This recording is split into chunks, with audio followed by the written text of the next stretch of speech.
All right, what's up? Welcome to another midnight edition. This is not the plan, I'm telling you.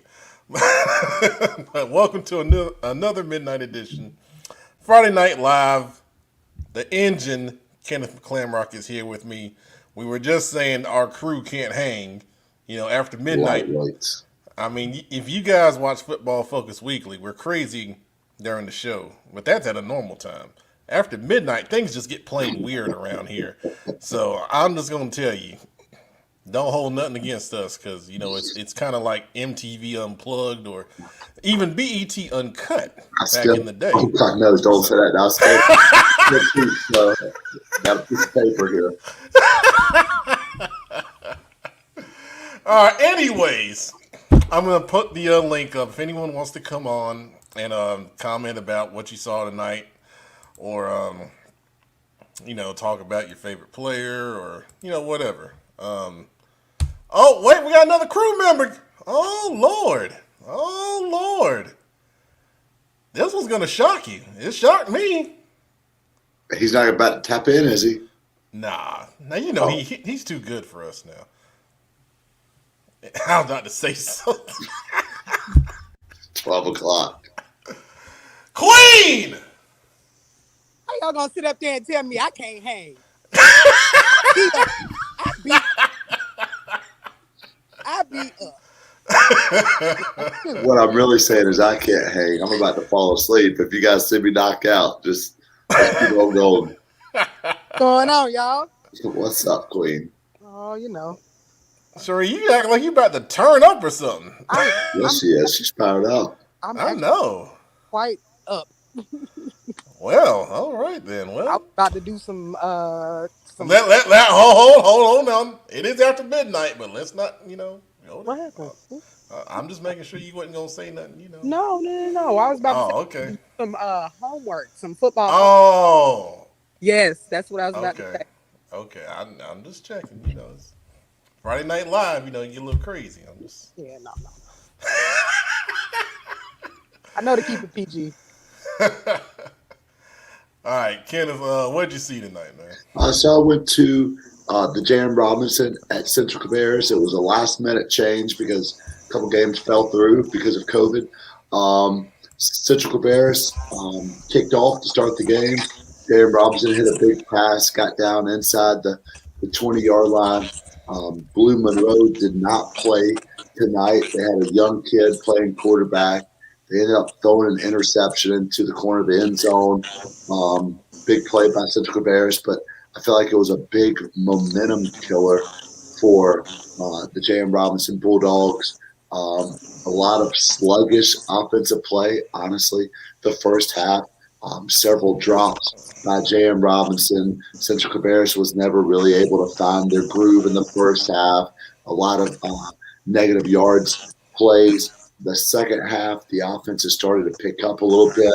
A huge catch from my dude Boogie, man. Boogie Diaz Cruz. I'm losing my mind here. It's too late.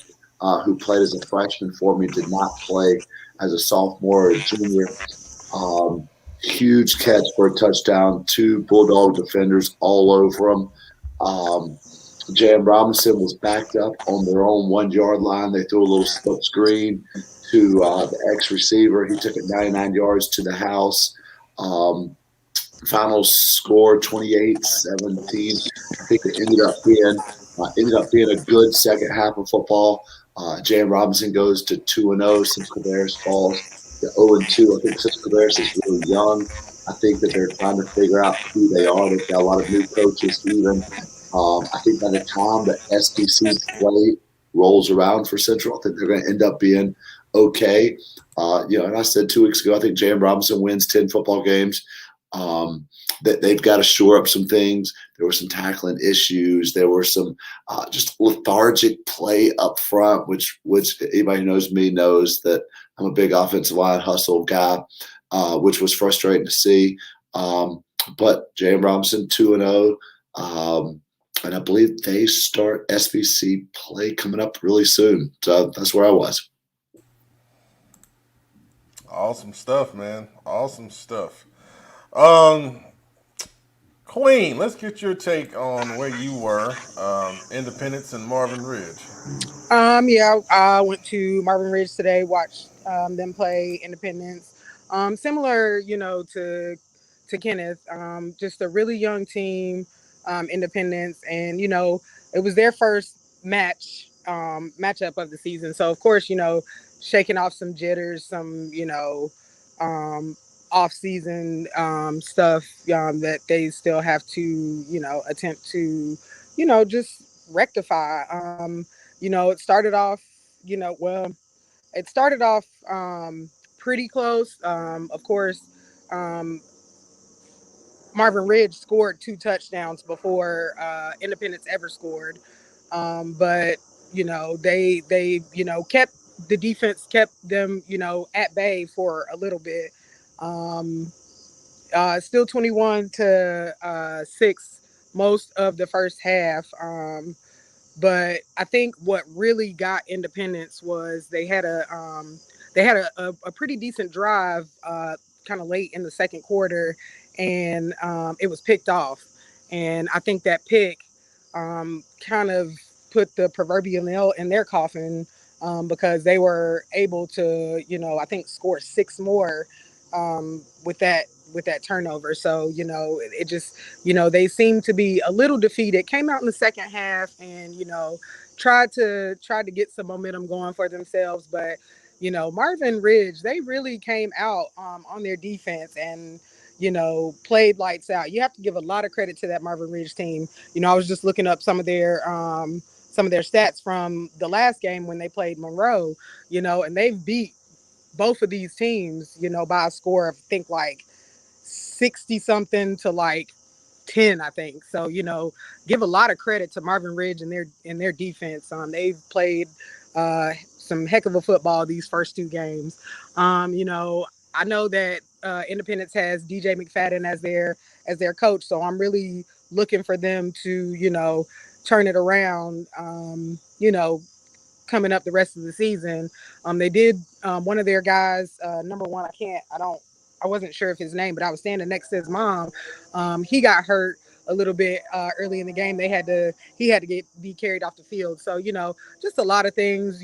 Just not working right for Independence. But like I said, it was just their first game, and so I fully expect for them to turn some things around and have a better season. So that's what I saw. That's where I was.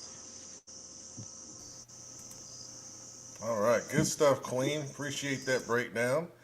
I'll go ahead and share where I was. Tonight I was at West Charlotte at Harding, the return of Sam Griner. Of course, he was the head coach when Harding won the state title in 2017. Of course, you're watching the show, you know the story. Kavaris Crouch, who is now at Michigan State, by the way, a little update on him. Quarterback Brahim Murphy, who is at Army, playing slot back, doing really well. They just wrote an article about him. But anyway, as for the game tonight, it was a really really competitive game. Harding came out and played well in the first half. They drove the ball down to the 1 yard line, had a fourth and goal. Late second quarter, weren't able to punch it in the end zone. They were on the 1 yard line. And then West Charlotte came back and drove 97 yards to take a 7-0 lead right before the half. But I mean, it was easily a game that could have went either way in the first half. Second half, West Charlotte gets the opening kickoff. Inde McDowell wearing number 0. I love that jersey, by the way. If you wear 0, you got to be a dog, and he proved he was. Ran the opening kickoff back for a touchdown, gave him a 14-0 lead. They picked up momentum. Lead got up to 20-0 on a Antarius Carpenter touchdown run. Harding came back early fourth quarter, cut it to 20-8. TD pass from Diego Parks to Octavian Davis, their star receiver. And then Harding late, with about 2 minutes left, drove it back down deep into the red zone. Went out on downs a second time, and then West Charlotte was able to run the clock out from there. But I tell you, Harding is much improved from the spring. A couple things here and there they could have, won that game. West Charlotte, though, you can see, why some people are high on them. They have, really good athletes at the receiver position. Quarterback Joshua Mahatha is now a senior. He's been, a lead dog at quarterback since being a freshman. We've got interviews with him, Dave McDowell, and Antarius Carpenter, and an extended interview with Coach Griner, which is about 6.5 minutes long. So I'm going to post the whole thing on Facebook and Instagram, and we'll have to, cut it for Twitter. But a lot of really good stuff. I'd be remiss if I didn't mention the young man that got hurt tonight, number 19. It happened in the fourth quarter. There was a bad snap, and him and one of his teammates were kind of going after it. And, he hit his head, in the interaction. And, he was obviously down for a long period of time. And, he was taken, to the hospital, and everyone took all the precautions they needed to. I don't have an update, on him right now, but, just keep him in your thoughts and prayers. It's a very tough situation, for that young man. But anyway, I'll bring everybody back on now, because that's my brief recap. We'll have highlights and interviews and pictures up at some point tonight. I'm not going to get much sleep, but I like to get all that stuff out as soon as possible. We're going to bring in another crew member that's joined us. Kenneth, I'm shocked that we have almost the same amount of people that we have for Football Focus Weekly than we do right now. Look at that.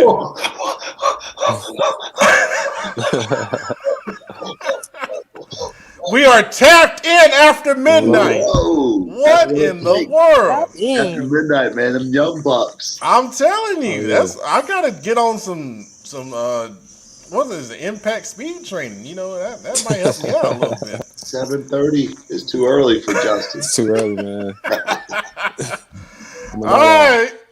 All right, Justin, give us a breakdown of Myers Park and Clover. Myers Park and Clover was a good game. I actually arrived a little late. It was Myers Park went up 14-0. When I got there, Clover started to get the momentum. It was a bad snap by Myers Park, which Clover recovered in the end zone for a touchdown, which put them up 7-13 or 7-14. After that, they just had the momentum for a little bit for the rest of that first half. They scored again. Shout out to what was his name? Number 10 from Clover. He made a good play at the halftime. The quarterback threw it up. He went up and got it. And he kind of gave them the momentum. But Myers Park pretty much took back over in the second half with a couple good plays from Lucas Lennoff to Danye. Number 6, the tight end, made a couple good receptions. Also, Tavion, the running back, number 1, that stepped up since Jake Newman transferred to South Meck. He had a pretty good day on the ground, close to 200 yards. Didn't score, but he told me he's going to get in the box next week. So look forward to seeing them play against Regan next week. Like I said, they had a slow start after Clover took the momentum, but Myers Park showed the type of team that they have and how they could dominate. They just got to keep their head each week. Just keep that momentum and just keep the team alive. And I think they'll be good going into the later half of the season. All right, good stuff, man. Great breakdown. And you got the interview with Lucas Right. up on Twitter, so make sure you guys go and tap in and check that out. All right, let's get to some comments because we got some over here. Tommy Wilson, 35-7, South Point won over East Gaston. All right, so I said that was going to be a kind of an indicator on where East Gaston was. So that tells us they've still got a little bit of ways to go, but good win for South Point. I know East Gaston was excited about that one. Mr. Moss, South Met can ball. Yeah, let's talk about that, man. 24-7, South Met goes into Providence and pretty much, dominates that game, man. What do you guys think about that? One of my buddies officiated the game tonight, and his text to me was, South Meck is the real deal. I mean, what an incredible win for those guys. A huge statement win that could really set their season off. Um, I saw the last clip, Pep. I sent it to you guys. I mean, their tackle, South Mex tackle, looks like he should be in the WWE. That Joker looks like, I mean, the Hornets may be looking at that dude to draft him as a power forward or something. Holy cow, Coach Evans, what are you feeding them boys over there? Yeah, that's Teron Williams. And he sent me a message telling me that they won, and I said, man, that's awesome. Proud of those guys for getting it done, man. And that kind of validates everything people were saying about them last week at the Kickoff Classic in their game against Catholic. So congrats to Coach Evans and those guys on a big victory. To kind of take the reins in South Charlotte a little bit. Joe Hughes. It's hey Joe, you know how this is, man. You know how this is. Let's see. Michael Buck, 15-12, Lake Norman over Mitchell. Is that right? I thought I saw that Mitchell won. That's what I'm looking for. Let's get some verification. If anyone else can verify that. I'm on Twitter on my phone. I'll take a look here in a second. But now kudos to these teams. Now this was a game that came together. Was it today? Today, this morning, I think. This is insane, man. How are we doing this? Was the game at Mitchell or was it in Lake Norman? I've been trying to figure that out too. It was at Lake Norman. Okay, that's a long trip down the mountain from Mitchell. Yes, wow. It is. One of my former players is coaching there now, Parker Swearingen, doing a great job for him. Good deal. So Mitchell is one of the best teams in 1A. So I applaud them for taking on, the challenge. One of the things that I've been seeing when we try to, and I say we, but everyone in this coaching / football media community is trying to help each other find games, and we're exchanging texts and phone calls and DMs. It is crazy right now. But you get an idea of who really ain't scared of playing people, and you get an idea of who doesn't mind. They ducking that smoke out there. Thank you, Justin. You told me I can't use no cap because I'm too old. Yeah, I laughed, but that hurt my feelings a little bit. I'm not that old. Sheree, you too. What you laughing at? Yeah, I saw. I'm laughing don't mean I don't know. I know my age. I don't like the stuff the young people say. No way. I saw Carson's head football coach tonight, Daniel Crosby, and I won't tell you what he told me in confidence, just out of respect for him. But they picked up North Mecklenburg. Of course, the week 1 game was canceled due to COVID. Their game this week was canceled, and Monday was the first game they're eligible to play. And picked up North Meg, who had their game canceled. It's incredible. I mean, I asked him, I said, what in the world is this like? I couldn't imagine. I'm just too structured. I need to know. I'm too much of a planner.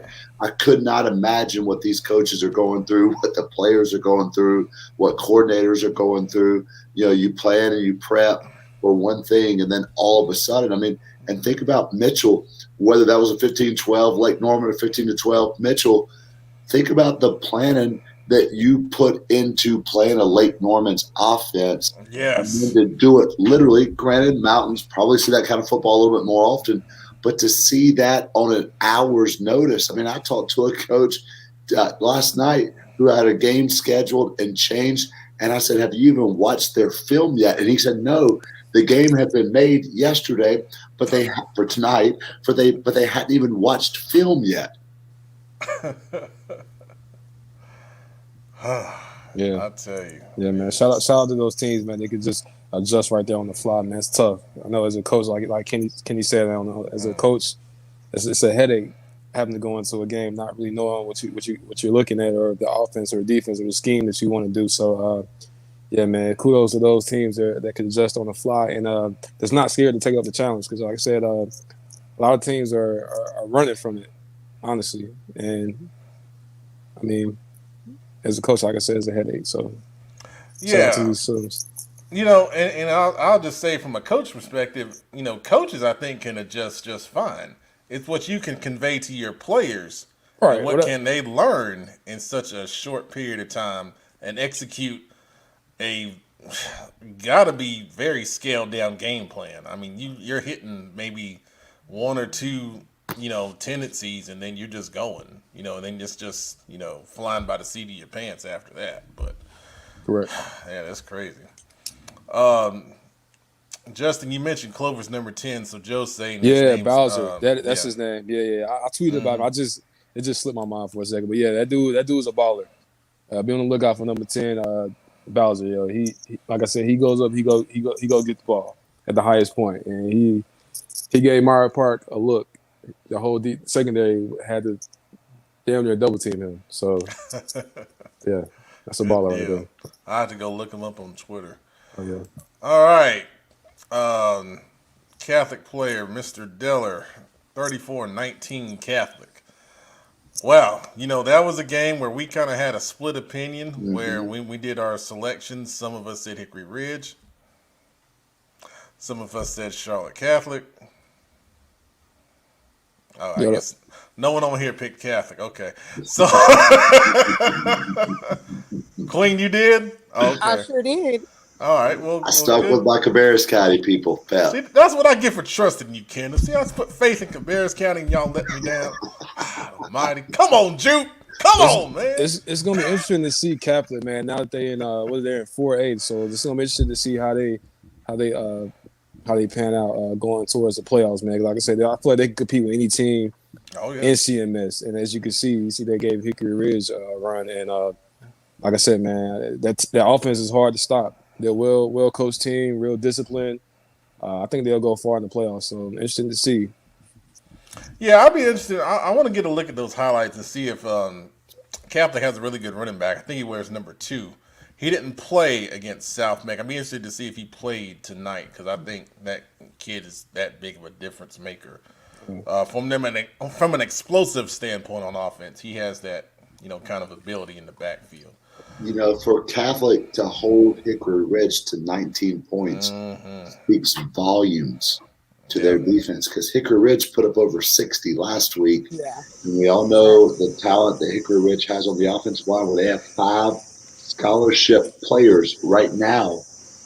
And, of course, one of the top wide receivers in the state. I mean, that is a super talented offense. And for Catholic to hold them to 19 is incredible. Yeah, like you were talking about on the show, just the observations in their secondary. Play a lot of cover 2 and play a lot of cover 6. You don't see that very often. That really forces you to, when you're, a lot of half field reads, in high school these days. So, you kind of, really have to try to dissect it. And the strength of them is that defensive line. They have always kept a very strong defensive line. And it helps them play against some of these teams with the skill that you mentioned. Because if you get into the quarterback and you're trying to, take advantage of your athletic ability downfield, you just don't have the time to, get there. So, kudos to Charlotte Catholic. Great win for them. And they're rolling, just like we thought they would be, for sure.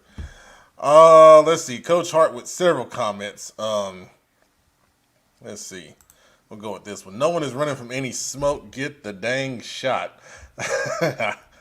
My personal belief, but I'm not going to go there. Well, there are plenty of schools watching. I promise you that. They're running fast. Overdrive. That is what the colleges are doing. High schools are behind. Yeah, I mean, I'll tell you, Coach. Like Kenneth said, there are some guys that, have opportunities to play, and they are just not doing it. We will never name names, but it is what it is. Robbie Jones, see, Kenneth, you talk about people not giving you any fame or any credit or anything. Look at this. Robbie Jones, Kenneth is a Cabarrus County All-Star. See? There you go, man. Mount Pleasant, big win tonight. Robbie's got a couple boys that play for them. Another game that was put together, I believe, in the last 2 days over Forest Hills. I think they played it in Mount Pleasant. It was a close game, big defensive battle. you play Mount Pleasant, your offense better buckle up because them boys are coming to hit. Good stuff, man. Love Mount Pleasant. Y'all gonna stay at number 2. I don't care what nobody says. In the county rankings, number 2. I'm Mount Pleasant's biggest fan right here. Justice, I wish the West Met game happened. Well, hey, Justice, little update on that.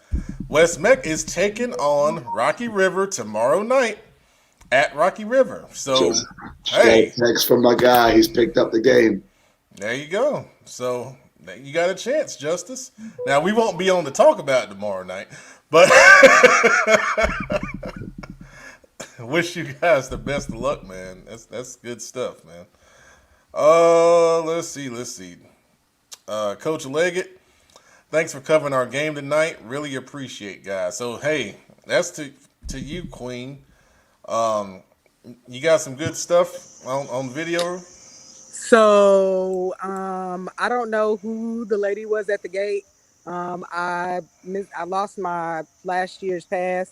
She did not let me in, so I ended up having to buy a ticket and sitting on Independence's side, and that's where I got most of my footage and reported the game from. So Marvin Ridge. Come on, dogs. it's all good. Shame. All good. This dude got all the money they need over there, man. You drive past $1 million houses to get into that school. Oh.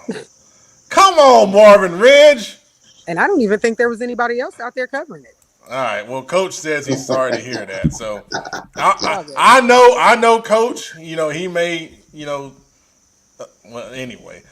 But yeah, I got. I will. And I will add an extra $10 in your No, you're okay.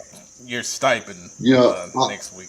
Obviously, Coach Leggett's a friend of the show. He was on the show last year.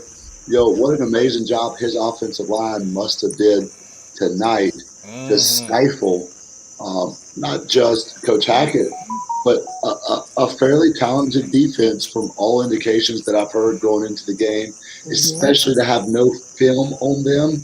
Going to tonight's game, man, that's huge. Hats off to Marvin Ridge and those guys. Absolutely, for sure. Let's see here. Well, Scott Curtis, not that easy talking about getting the shot. Had a medical group willing to vaccinate our team for free, and CMS said no. That's tough. Wow. Well, I don't even know what to say, man. We talked about it a little bit on the show. I mean, we're gonna keep talking about it, but I know there's legalities to things and all that, but I think if you got people willing to help, you can have a conversation about how that would look. I mean, CMS has a department, what is it, strategies and partnerships or something like that, designed to kind of make those things happen. So I don't get it. They got.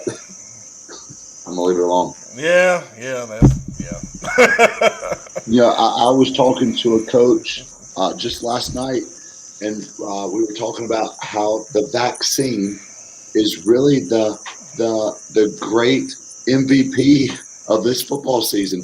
Teams that have kids who are vaccinated are not going to have to deal with all the mess of teams that do not have kids vaccinated. And I'm not going to mention the team. I'm not going to mention the coach, but the team who did not play tonight, that is a top team that we cover. I mean, it's huge when you have guys. I talked to a mom tonight at the Central game whose son is 18 years old, and she says, son, you're 18. I'm going to let you make that decision as a man. If you get it, these are potentials. If you don't get it, these are potentials. When you're talking about football and having to sit out and not playing games and games being changed, the vaccine could make or break potentially a season, man. I mean, you're talking about teams that have missed, like Mallard Creek, that's missed 2 football games now. Yeah, absolutely.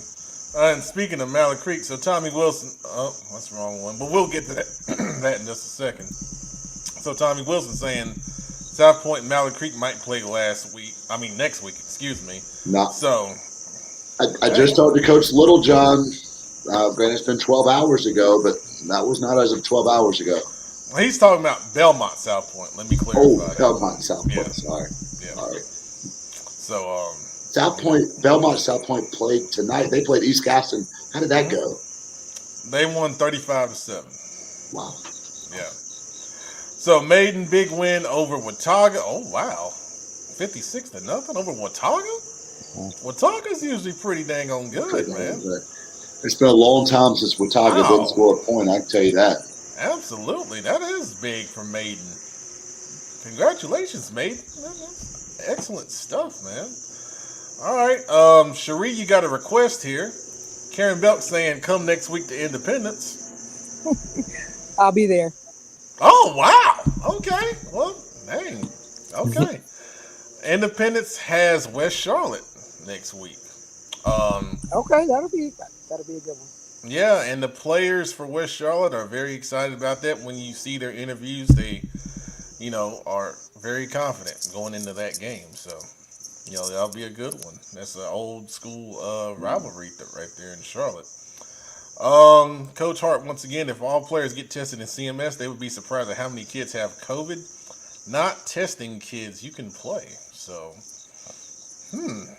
So we mentioned this a little bit, in the preseason about, how that, all works. And we still, don't have a clear idea, on how the whole process works going through the whole COVID thing. But,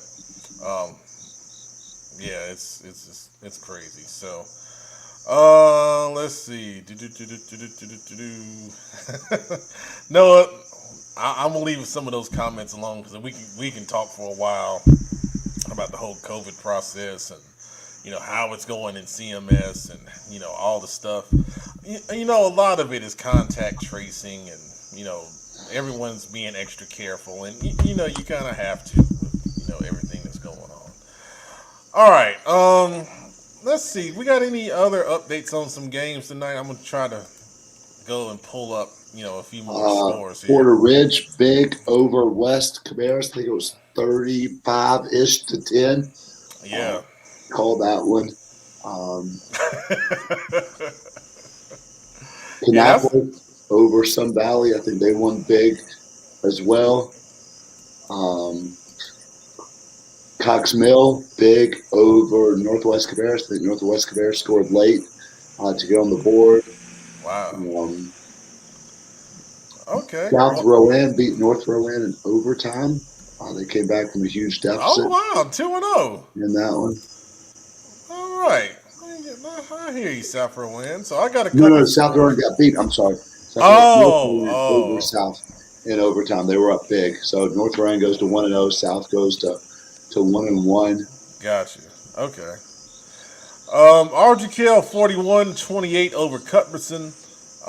Good game right there. A lot of points, high scoring, but RGKL getting their first win on the season. Congrats to those guys. And once again, the Power of Football Focus Weekly, offensive coordinator Breon Holmes comes on the show. 41 points. You want to win? Get your coaches on our show. That's right. So Scott Curtis with an update on AK. Outside of 8 minutes in the second quarter, AK defense dominated, 5+ sacks, 4 turnovers, with 1 for touchdown. Sloppy first game issues that worked himself out. Yeah, you're gonna see that. I would say the same thing for West Charlotte. First half of first game of the season for them. Some penalties, couple mishandled snaps, things of that nature. So you're gonna get that in any first game for sure. And then, hey, Illustrious is up late. He's not here with us, but he's texting in. Proud of my guy, Breon Holmes. Good stuff, man. And then wish it works for me. So. Coach Phillips with his COVID-19 vaccination, apparently.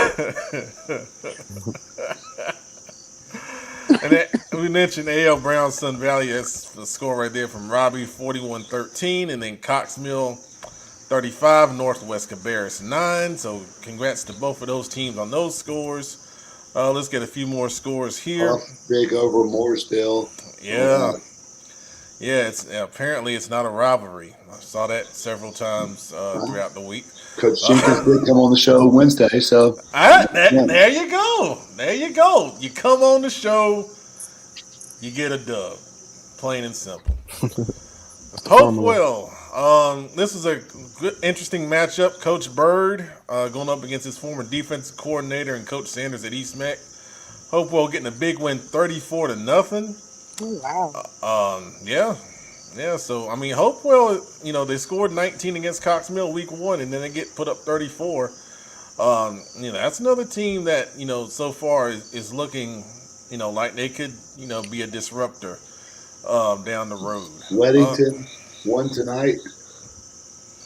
Yeah, 28-7 over Providence Day. Man, I got that one wrong.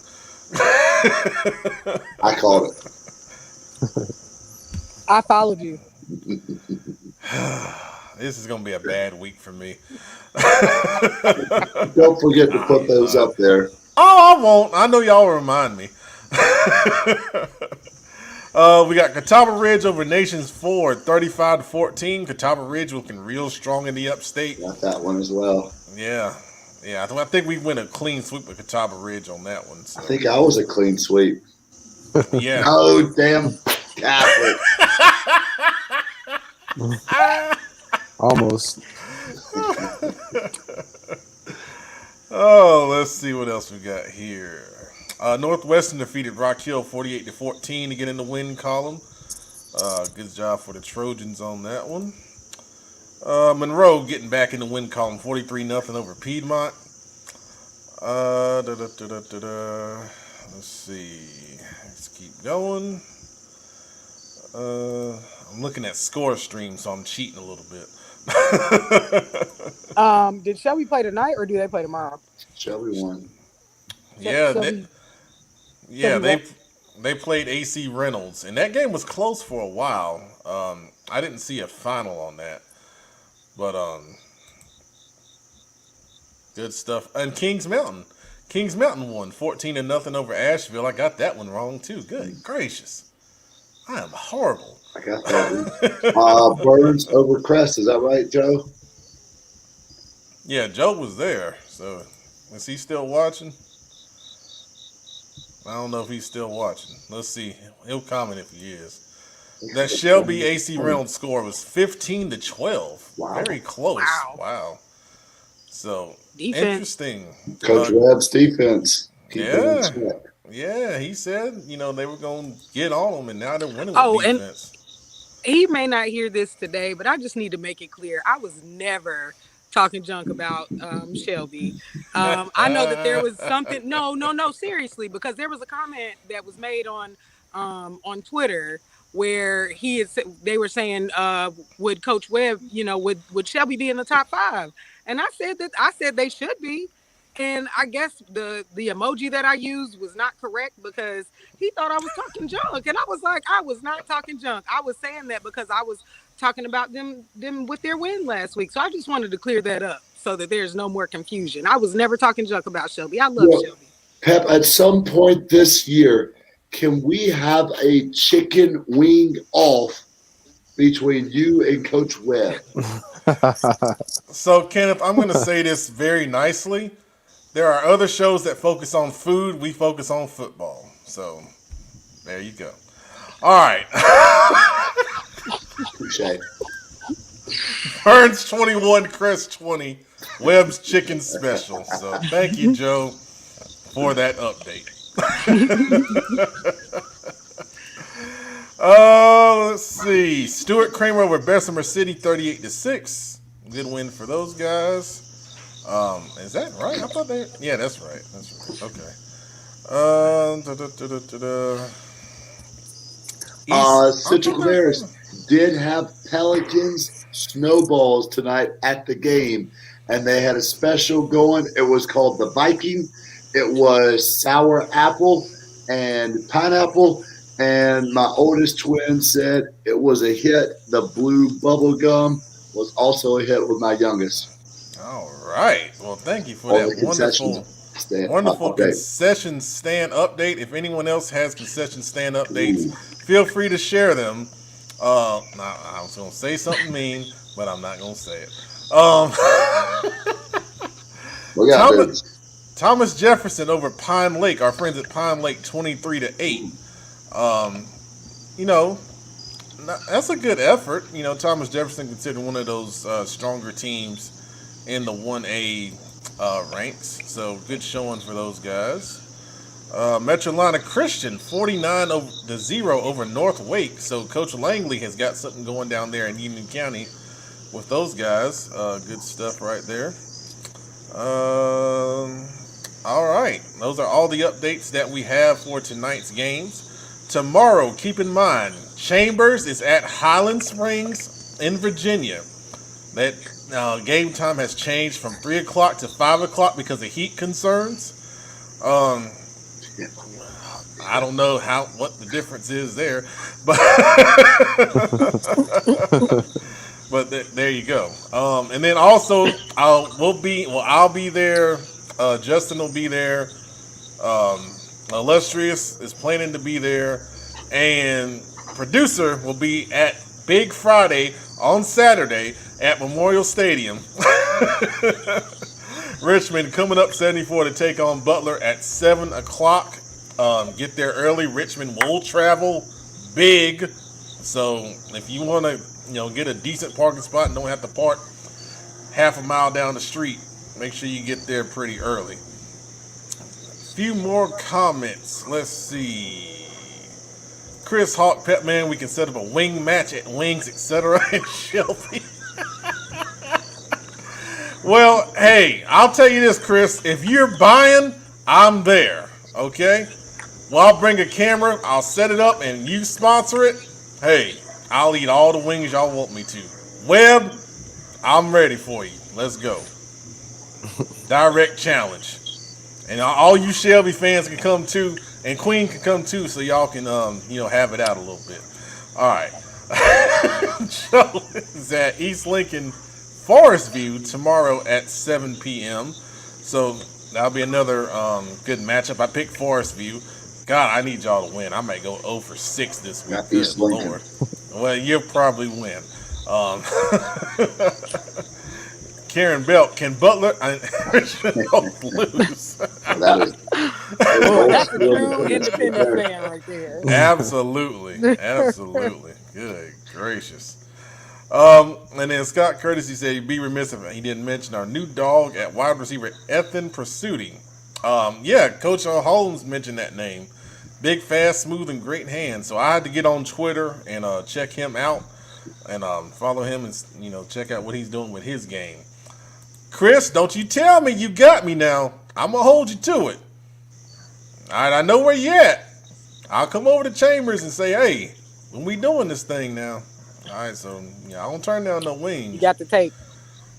Yeah, we got. Thank you, Queen. You want to get in on this too? No. Oh, all right. They're not ready for that. Coach Hart, I'll you're probably right do on. like 2 and be done. You're on point with that one, Coach. Hey, Porter Ridge. I apologize. I should have had y'all in the Dirty Dozen because I put Marvin Ridge in there. So next week, Porter Ridge, I'm gonna put you in the Dirty Dozen. All right. So I got you. You guys have earned it. Okay. Good stuff. Last thing, you dang on right, Joe Hughes. That's a great way to end Friday Night Live right there. I don't play. As a matter of fact, this is what I got. I stopped on the Chicken McNuggets. That don't count. Chicken McNuggets. I don't play about chickens. It's not even real chicken. I mean, This is Justin the only. can eat that. That's how not real chicken it is. This is the only food talk that's going to be on this show right now. All right. Well, I'm not going to break down how I dip my nuggets in sauce and all that. So I'm just saying. See, Chris Hawk wants you to come, Queen. See, get some fans to be there. See, he trying to make this into something. Don't listen to him. You don't want to go to Shelby, Queen. I'm going. What are you talking about? Oh, now you want to go. I'm never said I didn't want to go. I will always go to Shelby. I don't care what they talking about. City If of they gonna say Pleasant something, they Living. gonna say it to my face because I'm going to Shelby if I'm Uh-oh. working. All right, clean. I love Shelby. I don't know why they doing me like this. I need to go talk to them. You just I went don't hard. understand. I know, right? Hey, love hey, Shelby. give us some of those McNuggets. Mint Hill coming out of there. The Mint Hill. I told y'all CFI after midnight is crazy, man. Joe Hughes with a good fact right here. Chris defense gave up 3 yards in the second half. Good Oh, wow. gracious. Real deal. Man, Pretty good. That's some good that defense right is there. strong. 3 yards? Strong. Boy, them boys ain't get nothing. Who did they play? No, that was Burns. Burns. Okay. That's And a Burns pretty good won. team. That's Yeah, Burns is a crazy. pretty good team. Yeah. Burns needs to tap in with Justin. Yeah. Coach Hart says Queen, you better stay in Charlotte. Yeah, whatever. Whatever. All right, well that's enough. On Instagram, you're gonna get interviews, you're gonna get highlights, pictures, you're gonna get an album on Twitter and Facebook. So stay tuned for all that stuff from me for the West Charlotte Harding game tonight or last night or whenever time it is. I don't know. But anyway, on behalf of the crew, Pep Man Matt Mars signing off. Next week, Wednesday night, 7:30 Football Focus Weekly. I have a lot more fun. New rankings, new previews, new interviews. And if you're a coach, hey, you want to win, come on the show. We got you. Good night, everybody. Nice.